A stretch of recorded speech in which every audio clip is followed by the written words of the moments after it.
You're listening to The Morning Show with Stafford and Supriya on Global News Radio 640 Toronto. It is 8:36. Yeah, the auto show, just a weekend away. It opens on Friday, Valentine's Day, and runs through, obviously, the long weekend into the next weekend. And I'll be down there, also down there, at something called the Auto Show Tech Delivery Hub, or Future Tech Hub, is a delivery service. Drone Delivery Canada has announced they will be showcased at the Future Tech Hub at the Auto Show beginning on Friday, and they're going to be displaying something called the Sparrow, the Robin, and the Condor.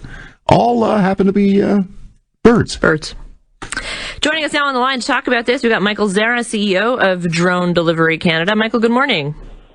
Good morning. How are you? Pretty good. So, I mean, it's interesting because drones pretty much went in a very short, period of time from being something that you would sort of use to take cool pictures with to now actually talking about being implemented as a really disruptive technology that could really transform the transportation industry. Yes, absolutely. They started off more as a consumer type product.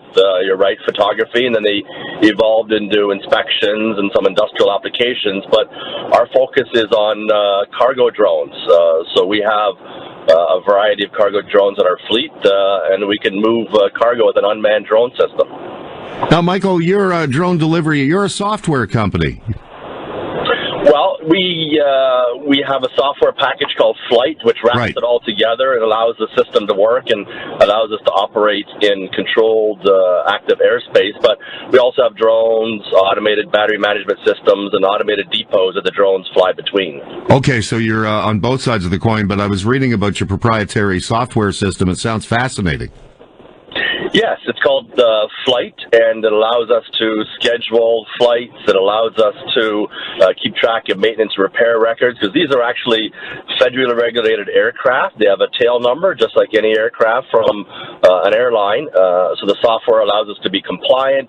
Software allows us to fly in active airspace with other aircraft or other drones flying around us, and we can make sure that there's a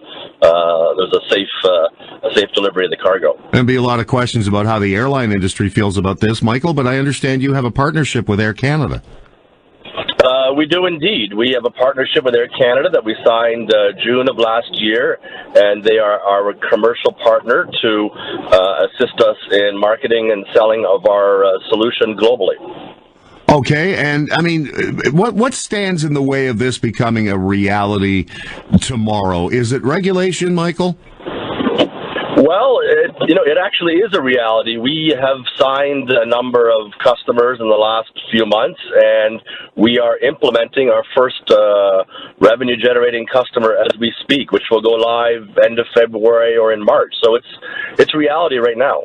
So when we go to the Future Tech Hub at the Canadian International Auto Show starting on Friday, Michael, what will you have set up from drone delivery? So we will have the three birds that you mentioned, the sparrow, the robin, and the condor. The sparrow and the robin are electric drones, and they are significantly larger than a consumer drone, maybe 3 feet by 3 feet by 3 feet. But the condor is actually a small helicopter, and I think people will be fascinated to see it. It has a range of about 200 kilometers. And it can carry 180 kilograms or 400 pounds of cargo, and it's gasoline powered, and it's a small helicopter, so people will see that. I think they've never seen something like that before. That's going to be amazing to look at, and in reality, how many years do you see before this becoming just part of something we know that happens, part of the landscape? Well, it's starting right now, as I mentioned. So I think people will start to see it, but the applications are more business-to-business applications today, and they will evolve into consumer applications going to somebody's home probably over the next year or so. Because right now it tends to be low-density, remote areas, and again, typically business-to-business applications. Michael, best of luck with drone delivery, and you'll be in the South Building on the 800 level starting on Friday at the Canadian International Auto Show, which has always been about what's coming in the future, and this is certainly a good part of that. Thank you very much. Thank you, Michael. I appreciate it. Michael Zahra is the CEO of Drone Delivery Canada.